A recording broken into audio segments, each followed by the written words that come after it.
Hey there, my name is Megan, and welcome to City Council Watch. This is our first of many episodes, so please be sure to subscribe, and don't forget to look in the description for some important call to action links. Feel free to share your thoughts in the comments. Just be aware that we do not guarantee kindness in the comments if you reinforce oppression. Oh, and I'm here with my co-host today. Hello, everyone. My name is Tori. Let's just get this thing started, shall we? Yeah, so this past year, we saw a civil rights movement like we've never seen before. After the tragic murders of George Floyd, Breonna Taylor, Tony McDade, and Ahmaud Arbery, people all over the U.S. and beyond took to the streets and said enough. Enough killer cops, enough senseless deaths, enough of our government officials turning a blind eye while Black people and other marginalized communities are left to suffer. The people of Tampa were no different. In addition to being in one of the worst states you could possibly be in during a global pandemic, we had our own experiences with citizens being harmed, others being killed by the hands of Tampa police officers, while our mayor and other city officials virtually did nothing about it. But if this is news to you, if you're looking to get involved but you feel like you don't know enough, look no further because Tampa Bay Activist Network has teamed up with People's Safety Coalition to bring you guys this debut episode of our new series, Tampa City Council Watch. And we'll be covering everything you need to know to get involved and give you action steps toward making real change in this city. We'll also have panel discussions to dig deeper into key topics, so stick around for that. But first, let's get into a quick recap of what you may or may not have missed this past year in Tampa. I should say, by the way, that some of this content you may see may be triggering, especially for our Black viewers, so prioritize your care and step back if you need to.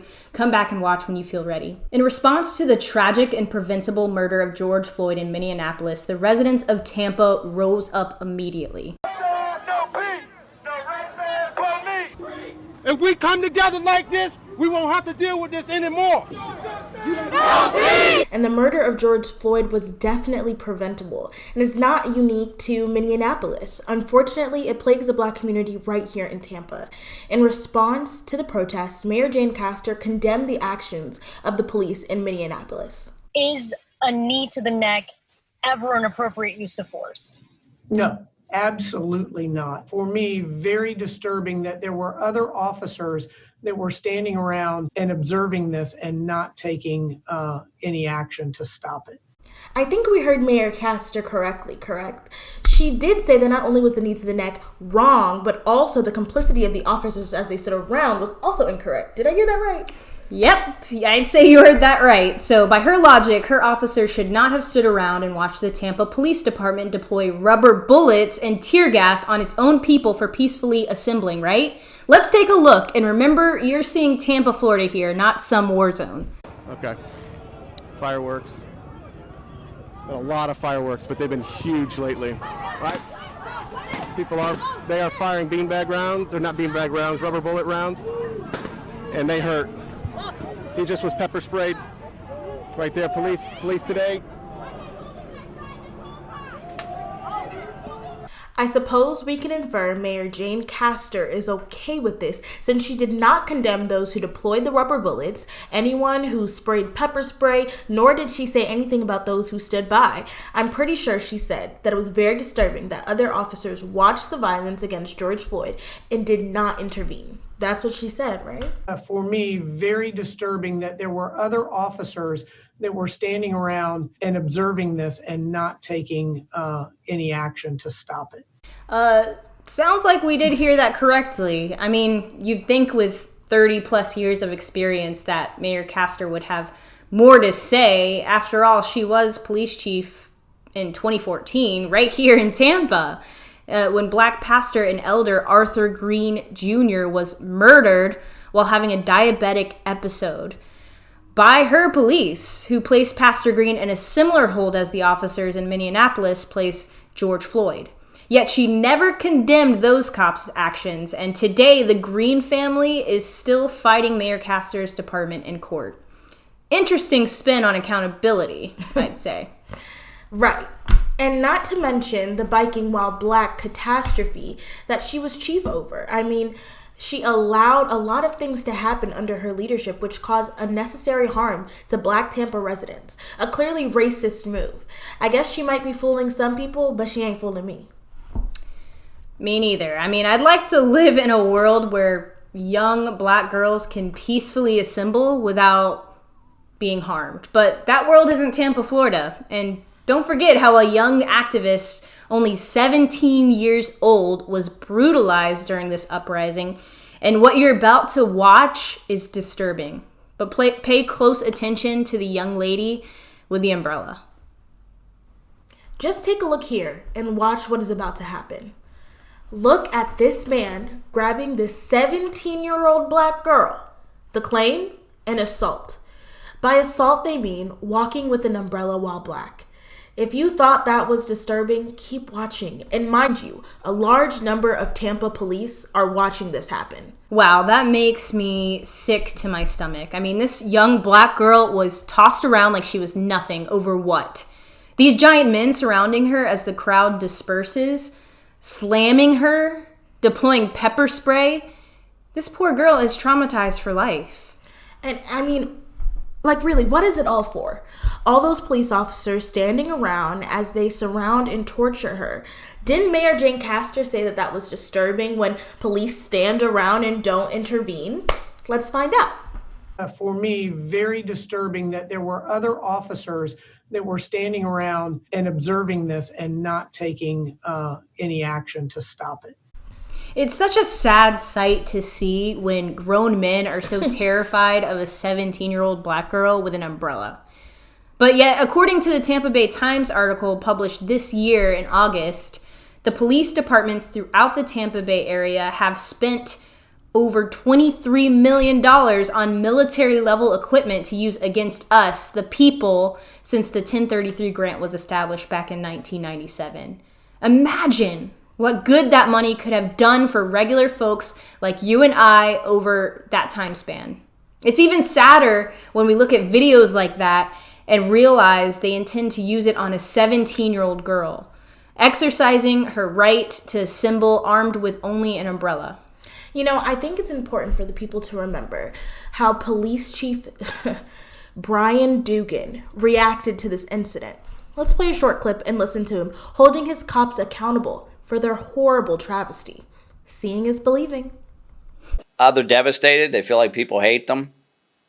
You know, I don't know what else to say. I mean, it's disappointing to me to see our police officers go through this. Oh, wait. You were wrong. He actually gives sympathy for what his police are going through. Like, unbelievable. They took down a young girl with an umbrella, and he goes on television to say he feels sorry for his police and their hurt feelings and ego. But we're giving these people military equipment. Truly shocking.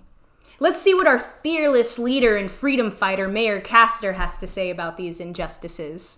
I've seen the outrage in our community in the last few days. I've heard the stories of people here in Tampa who have been victims of racial injustice and the effects of racial disparity. And I hear you and I see you. It's quite ironic that Castor tries to say that she hears us, considering the fact that she's the one creating a legacy of injustice right here in our city.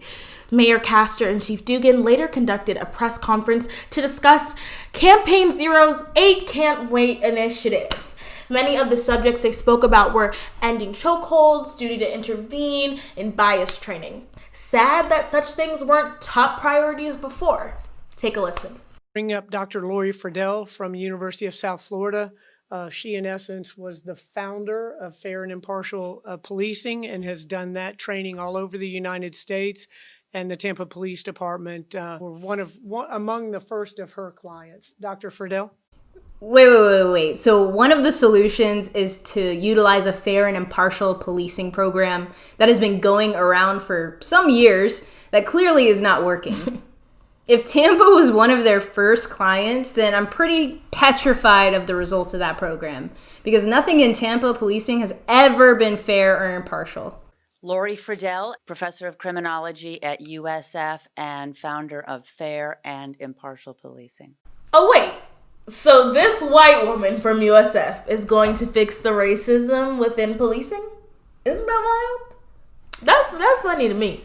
The number one provider on implicit bias training, huh? Well, if they do say so themselves, maybe the solution is deeper than some training conducted by criminology professors. I mean, what a joke. Maybe the Black community, the Latinx community, transgender, gay, queer communities, Muslim community, and disabled communities, among others, might have some guidance on bias. Nonetheless, Mayor Castor and Chief Dugan went on for a long time about all these programs they were going to pass. It felt really flat to most of Tampa. It was far too late for that. And I mean, sadly, tragedy would strike the streets of Tampa again. Among the unrest of the murders in Minneapolis, 26-year-old Black man Jonas Joseph was murdered by the Tampa Bay Police Department in April. Black Lives Matter Tampa did a press conference regarding this event, demanding transparency.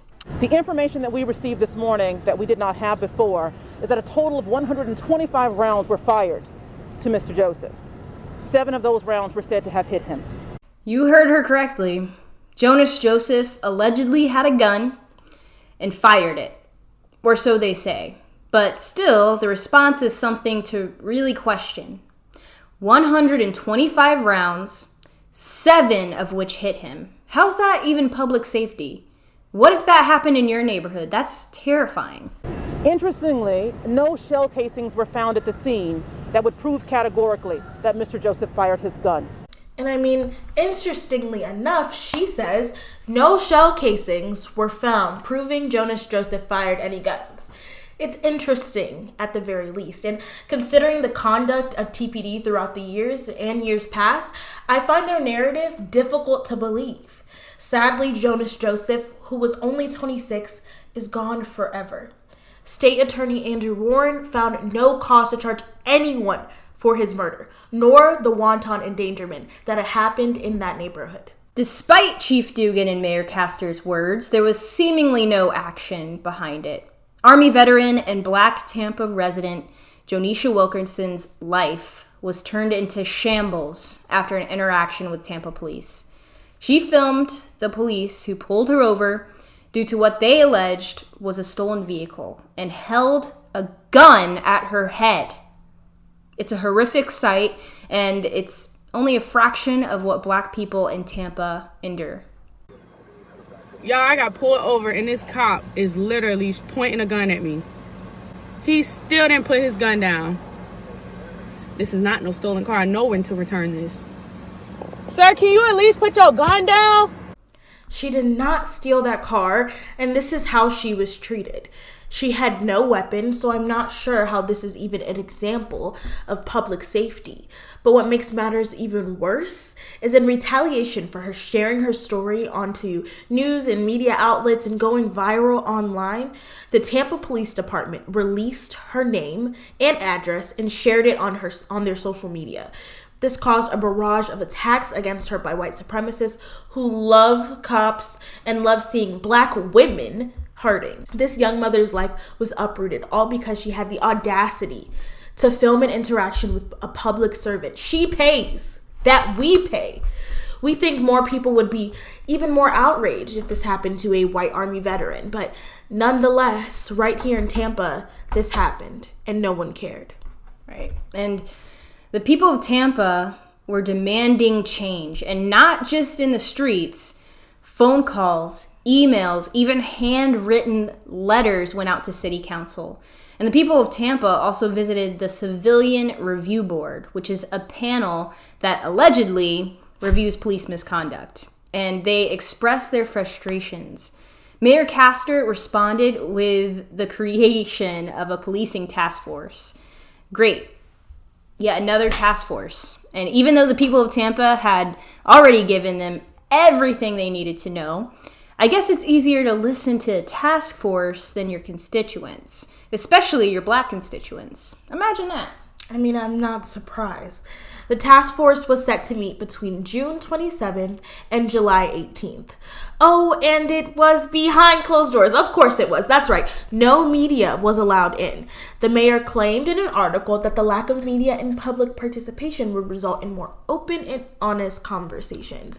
That seems like a strange assessment. I mean, she held true to her intent and forbade the public and the media from attending these task force meetings about our police department. According to an article written by Creative Loafing in June, Mayor Castor wanted to forcibly remove reporter Kelly Benjamin. In the article, Castor's aide, Ashley Bauman, stated that originally the plan was to live stream the events in which the public would be able to engage public comment on Facebook Live, but that decision changed, according to Bauman, at the request of the task force participants. Therefore, Mayor Castor's alleged intent to involve the public never happened. That's pretty disturbing in my eyes, and if you're not outraged by this, I don't know what could make you outraged. A lack of transparency of our paid servants is never a good thing in my eyes. The people of Tampa weren't responding too happily about the lack of transparency and the continued violence to the Black community. The people had a number of demands ranging from defunding the police to full-on abolishment, and also the removal of Police Chief Brian Dugan from his role. After all, the use of force against civilians has increased steadily since he's been the chief of police, according to an expose by Creative Loafing. It's important to note, we would later learn Chief Dugan doesn't even live in the boundaries of the city, instead living out in Lutz. Not even a Tampa native. That is despicable. Another activist who would face violence through this struggle is activist Jay Passmore. Passmore has been involved in the community for a number of years, and that was no different on June 21st when she took to the streets of Hyde Park, Tampa's ritzy area, to spread awareness at a protest event known as No Justice, No Peace, No Brunch. And this wasn't the first time this group had gone to protest the brunch hour at Hyde Park, but unfortunately, this day would turn into tragedy when white supremacist violence almost took the life of Passmore.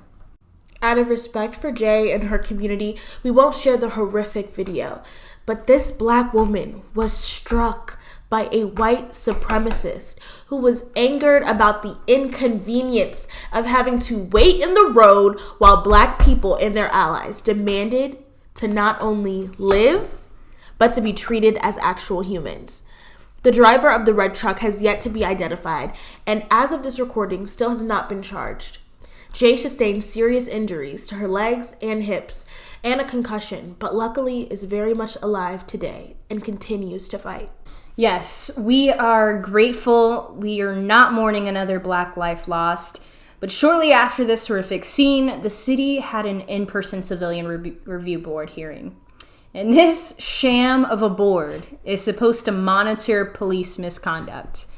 The people had been building their rage through a distressing pandemic with little help from their city and continued violence from police.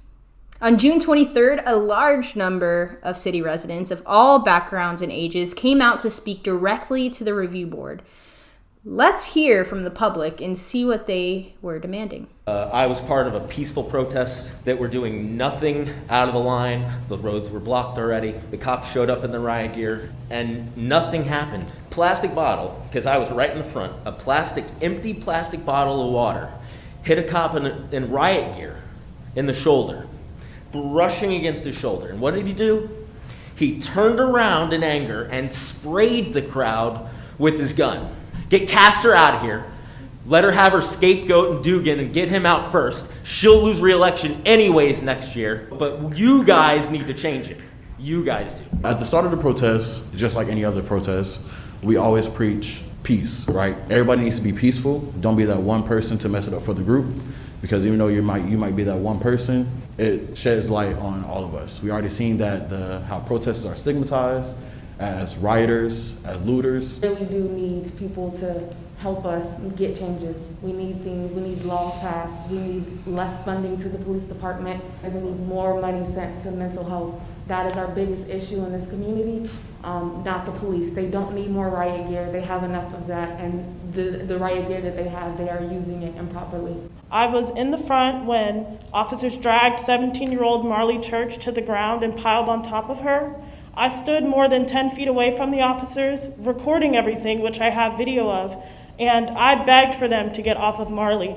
An officer to my right heard me and sprayed me directly in my face with pepper spray, completely unwarranted. I was not the only person sprayed in this crowd. Like several others have said, the entire crowd was sprayed with pepper spray, and we all ran as if we were gonna die because that's how it felt. I was deliberately struck by a white supremacist vehicle. Before peeling out and hurling in my direction, what he said was "fuck Black lives." Before that happened though, me and my fellow protesters said, mild inconvenience is far greater than a Black life lost. I have a couple things to say. One, I'm here because I want to publicly say that Mayor Jane Castor needs to fire Police Chief Dugan for his inaction. Police Chief Dugan went and had a press conference and said protesters were hypocrites.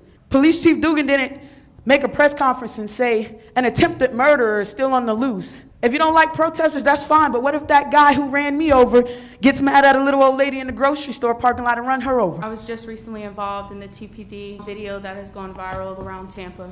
Ever since Tampa Police Department has released their footage of their video, I have gotten over 200 calls of harassment. I've been threatened. I've been placed in a hotel for my safety. I have a 2-year-old son. I'm a mother. I have been attacked on Instagram. I can't even go to my house to check. I'm here because I am concerned about my city. I've been born and raised in Tampa, Florida. I've seen a lot of changes. I've seen a lot of issues that have come about, and I've seen everyone be complacent.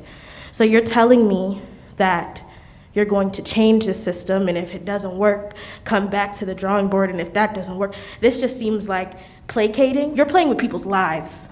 You all get to sit up here, cushy jobs, look at us, hear us give you our trauma, and you decide if you want to do something. That man over there in the corner, Chief Dugan, he decides if people's lives are at risk. And you want to be on the phone in the corner, not doing anything, and you think that's okay? And I pay your salary, dude. And you want to go on national TV and lie and think that nobody's going to say something. That's ridiculous. I had to fight to even get into this room.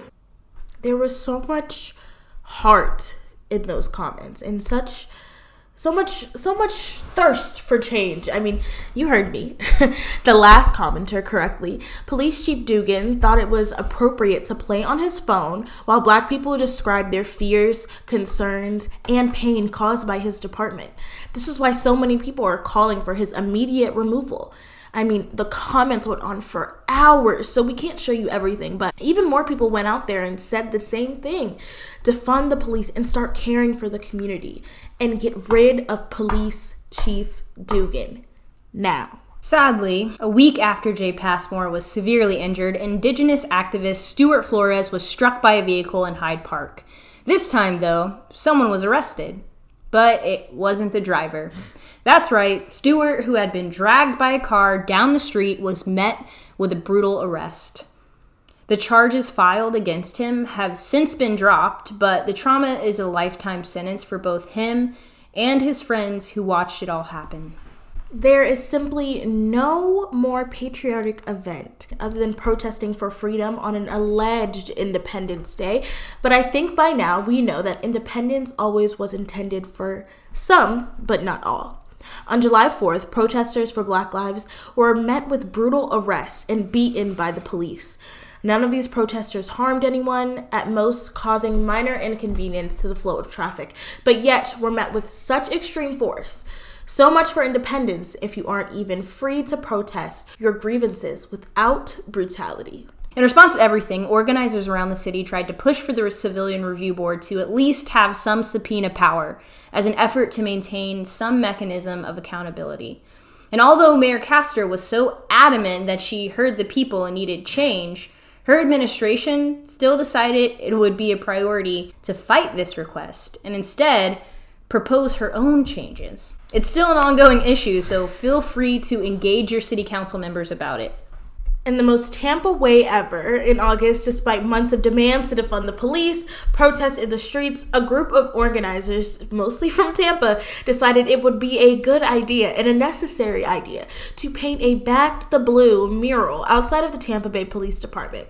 Aside from the poor artistic planning and just the fact that it was ugly, These organizers never even got a permit to paint that mural. And this is verified by Mayor Castor's administration. So they effectively committed an act of vandalism on our own public roadways. Can you believe it? Kelly Campbell says the motivation behind this mural is summed up in one word: morale.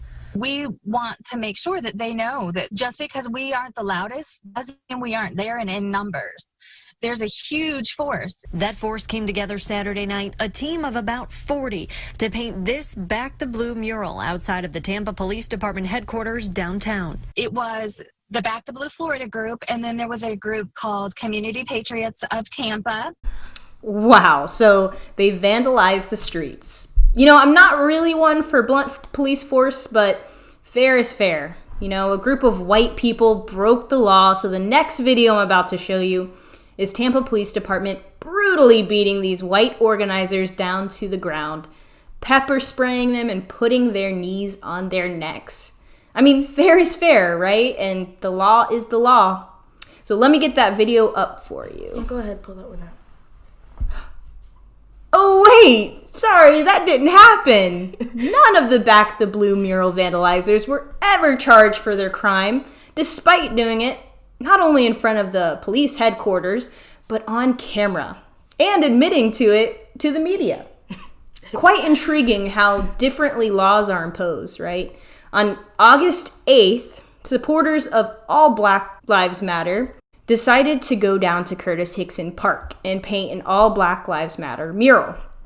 Surely they will not need a permit and will be allowed to do this, right? What's the difference between that mural and this one? Why was that one legal and this one wasn't? Hey! Hey! Hey!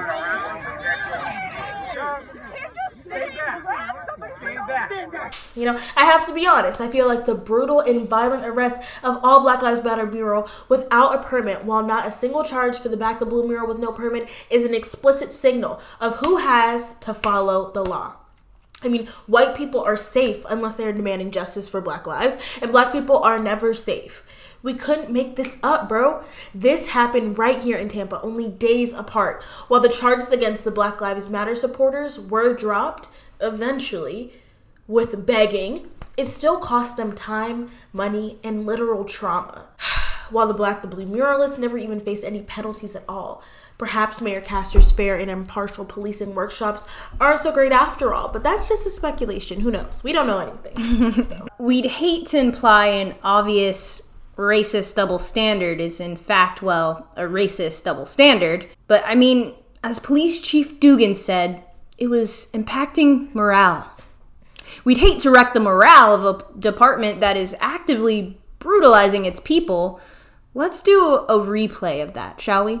They're devastated. They feel like people hate them. I mean, it's disappointing to me to see our police officers go through this. Throughout the month of June, protesters and activists went not only to the streets, but to various city council meetings and had one-on-one meetings, made public comments, sent emails, called, and engaged in every form and facet that they could. They also engaged with the mayor's office. One of the demands was to defund the police. On August 6th, Mayor Castor presented her budget demands. And let me tell you, they were scheduled to go to a vote by City Council in September. Surely Mayor Castor has heard the concerns. Like she said, she heard us and is going to defund the police, refund the community, and give us all the things that we need. But remember earlier, she did say that she heard us and saw us. Let's actually play that again. And I hear you and I see you. I am so glad Mayor Castor sees us and that she's listening. Just all ears. So we were excited to watch her do her budget presentation. Since she's so good at seeing us and listening to us, we couldn't wait to hear her presentation. We knew she was gonna move $30 million out of policing and put it into housing, healthcare, community gardens, Black businesses, and alternative unarmed crisis responders. So let's take a watch. And that leads me to my next topic, which concerns a city department that all of you know is very close to my heart, having spent more than 30 years serving alongside them. I have no doubt that our police department is the best in the United States. The best in the United States? Right? Sir, can you at least put your gun down? Can't Far from it. If that's the best, I would hate to see the worst. Suffice to say, Mayor Jane Castor proposed an increase of police funding. Clearly, she doesn't care about anything that we demanded over the summer. We are not going to defund the police. We will focus on investing, not divesting. I guess she didn't hear or see us after all. I have to admit, it is pretty disheartening to hear all of this again. I mean, this was a budget proposal that was the total opposite of what so many residents in the city demanded. Yet our mayor so sternly says that she's listening to us, and clearly she is not. Just a week after hearing the budget hearing, Tampa police arrest Jay Passmore, who we discussed earlier, the activist hit by the white supremacists in a red truck. They claim she committed battery against a Proud Boy. Proud Boys are proud racists, that's for sure. She was arrested, but those charges were eventually dropped. If you're seeing a pattern, you can also see how clearly they have no case. Still, it is clear and evident attempt to destroy the momentum of Black activists here in Tampa. Sadie Dean, an activist with Restorative Justice Coalition, faced a bogus arrest that stemmed from the June 27th Hyde Park protests. Tampa Police Department alleged that she committed false imprisonment, a kidnapping charge. Yes, you heard that right. In reality, all Sadie was doing was de-escalating a situation between Back the Blue protesters and defund the police protesters. But because she is Black, a Black woman activist at that, she was met with serious felony charges that caused strain into her work. She's unstoppable, though, and luckily, thanks to fierce activism, those charges were dropped. You would think after all the blood, sweat, and tears, literally, of the activists on the ground, the city council might object the budget that the proposed mayor was trying to impose. Many of the residents in Tampa were surveyed by the People Safety Coalition, and we learned that people want to see more healthcare, housing, and alternative unarmed first responders that are not, I repeat, not connected to police to respond to nonviolent crises in our city. Yes, exactly. The People Safety Coalition pushed for a program similar to Cahoots in Eugene, Oregon. And this program has been operating since 1989 in response to nonviolent crises without bringing guns and handcuffs. Since 1989, they've had no deaths in their care and have managed to respond to 98% of the concerns without use of police. Despite this, our city council seems adamant that any program they create should involve collaboration with Tampa Police Department, a department shown to use violence and break trust. That makes no sense. I mean, the one win we can be proud of, I guess, is Councilmember John Dingfelder actually did motion for $1 million to be dedicated to an alternative crisis responder. While he refused to agree to moving that $1 million from the TPD budget, it at least gives us an opportunity to carry the dialogue a bit further. And the budget hearing on September 16th brought out a large number of concerned constituents, urging the city council to take action and make some bold changes. Let's take a listen. Why are we focusing on padding a budget for hiring, raises, and pensions when everyone's world has been shaken upside down due to COVID-19?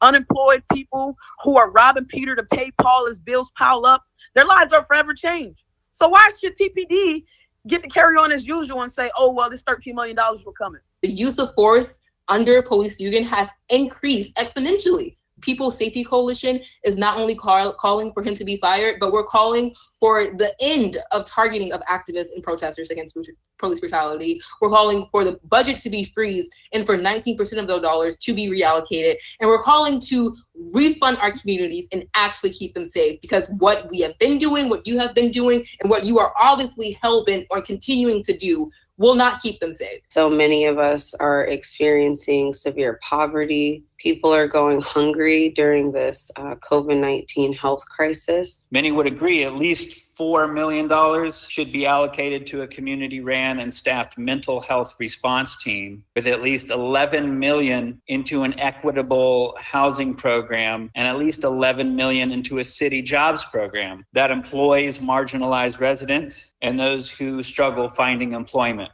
I'm asking for you all to invest into our community directly, not via alternative services such as police, because that does nothing for us. And I'm asking you all to really consider the needs of the people, not the needs of you, not the needs of what's going to get you reelected, but the needs of the people, the most marginalized people, the people who are in your face constantly. The people who are fine are the ones who are still at home. We're here for a reason. And not just for ourselves, but for people who don't even know that they need this stuff. They don't even know it's a possibility because you all have shown them countless times that you don't care. More policing does not save lives. TPD doesn't even solve over 40% of violent crimes like murder, rape, and larceny, which is statistics found by the Florida Department of Law Enforcement.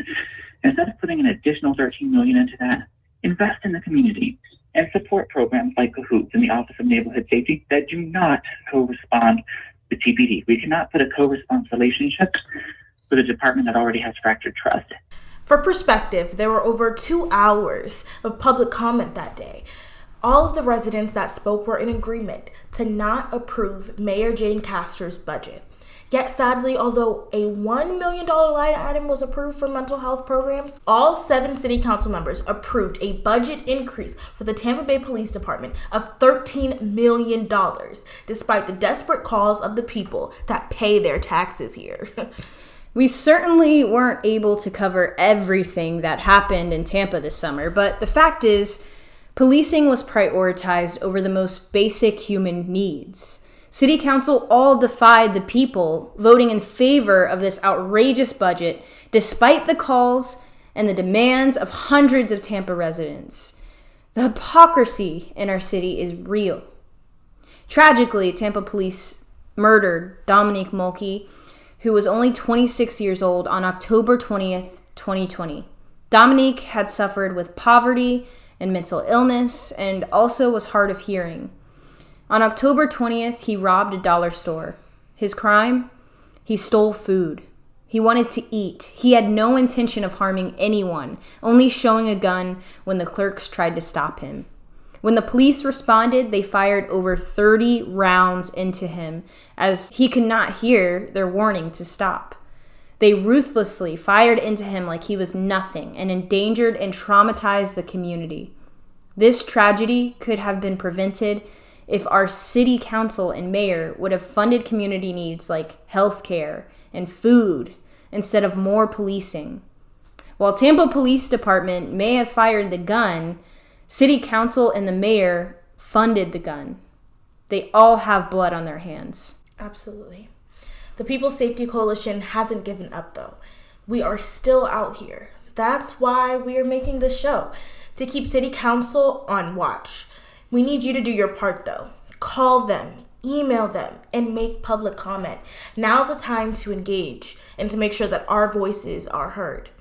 Subscribe to our channel and share it to everyone you know. Check out the action items in the description. We thank you all so much for tuning in, and we'll go to a panel of activists as they discuss the videos we shared today. Have a great night, or whenever you're watching this. And remember, the fight doesn't stop with us.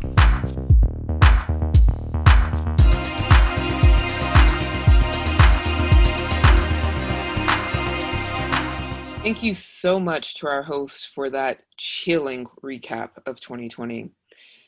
Welcome to the Frontline Activist Message Session. My name is Erdacia. I'm a member of the People's Safety Coalition, as well as Tampa Dream Defenders, born and raised right here in Tampa. I'm an abolitionist, and I produce a lot of content on my Instagram, so you should follow that, which will be linked in the comment section. I'm here with Angel and Tatiana. I'll let them introduce themselves. Hey everyone, it's me, Angel D'Angelo, pronouns he, him. I'm 1/3 of the Restorative Justice Coalition, co-founded with Sadie Dean. Excited to be here. Don't forget to subscribe so that way you can see what's going to happen next as far as City of Tampa and City Council Watch. And don't forget to look in the description section below. Check out some calls to action, and I'll pass it on to you, Tatiana. Yeah, so thank you to my lovely co-hosts. My name is Tatiana Morales. My pronouns are she, her, hers. I'm a member of Tampa People's Protests. I'm an activist. Really, a lot of my work is in strategically working with different communities and trying to make sure that they're being advocated for at different levels of politics and in policy.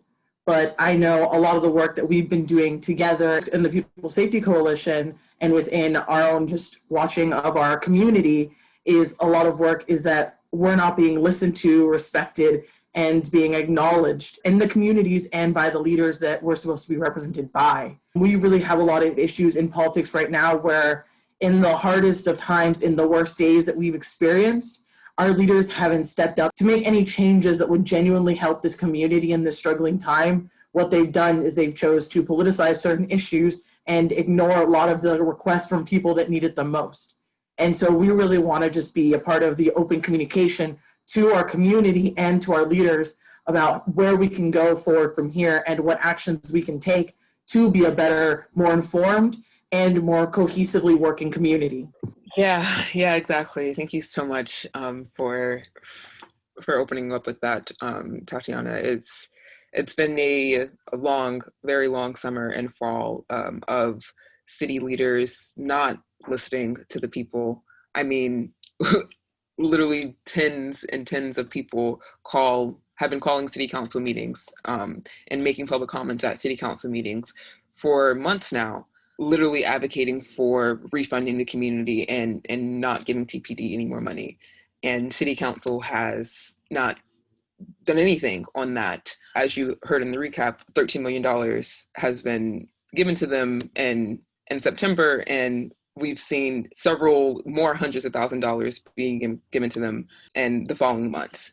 So it's just, very, very haunting, very telling that city leaders can't and really won't listen to what the community has to say. I just wanted to also bring up the mayor's task force or whatever she calls it. It was just another typical rights firms response to protest that happened over the summer. This commission, this task force wasn't created to stop violence in community, wasn't created to actually bring safety to communities. It was created to legitimize TPD and serve as a counter-insurgent function each time police violence leads to protest. This continues to happen. They continue to give out the same reforms that won't actually protect and save our community. So again, it's just very telling that they can't see that and they're just doing the same things over and over again. I hear that, Erdasia, and damn, you are right. It's just there to legitimize. That task force was closed. Media wasn't allowed. Kelly Benjamin was thrown out. It's just ridiculous. How is that how is that transparent? And I remember Restorative Justice Coalition being the only organization to actively oppose Mayor Jane Castor's candidacy in 2019. It wasn't popular. I'm part of the LGBTQ community. I love my community. I'm proud to be able to say we can now have an openly gay mayor in the city of Tampa, but that does not exonerate her for the harm she's caused. Biking while black, anybody? We cannot forget that went to DOJ. What a national embarrassment. Then on top of that, Jason Westcott was not alive to be able to vote in the municipal election because he was murdered under Jane Castor's watch over less than $2 of cannabis in front of his boyfriend. How is that welcoming for our first LGBTQ mayor to have overseen the murder of a gay man in his own home over less than $2 of marijuana? And she is still not accountable. That case is still pending in federal court, just like the case for Pastor Arthur Green Jr., who was killed while suffering from a diabetic episode and killed in a manner similar to George Floyd under her watch. She has not been accountable, but yeah, we just saw in this, as you said, chilling, haunting recap, we saw her say, I see you, I hear you, I see you, I hear you. Well, if she sees us and hears us, that's a problem.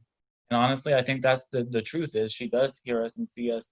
She wants to squash us. That $13 million was designed to push out exactly who she fought to push out when she was police chief. So I'm not surprised that this is what's going on. I'm just surprised the rest of Tampa is. Honestly, she does her job well, and so does Dugan, because we know what their jobs actually are. And when you think about it as their jobs is to oppress and marginalize, damn, you know what? They do deserve that raise with that metric. And yeah, to summarize, I just wanted to say that what we really hope to do with these forms of communication is to really work together on which issues are coming out by our leaders and how we need to step up and speak for them and speak in the voices of our community. So if there's any issues that you see that you want to reach out to us, come to our social media, come to any of our events, come out to anything that we're putting on, because we really do want to hear from the community and speak for the community for a better future in Tampa. So once again, I'm Tatiana Morales. I'm Erdasia. Yes, thank you, Erdeja and Tatiana. It was a pleasure being here on Frontline Activist Message segment today for our first episode. Again, I'm Angel D'Angelo, Restorative Justice Coalition. Hey, everybody, follow Restorative Justice Coalition, Black Collective Movement, Tampa Bay Activist Network on all your social media, Dream Defenders, all that. Stay involved. Call City Council, call the mayor every single day and address your issues. Good night, everyone.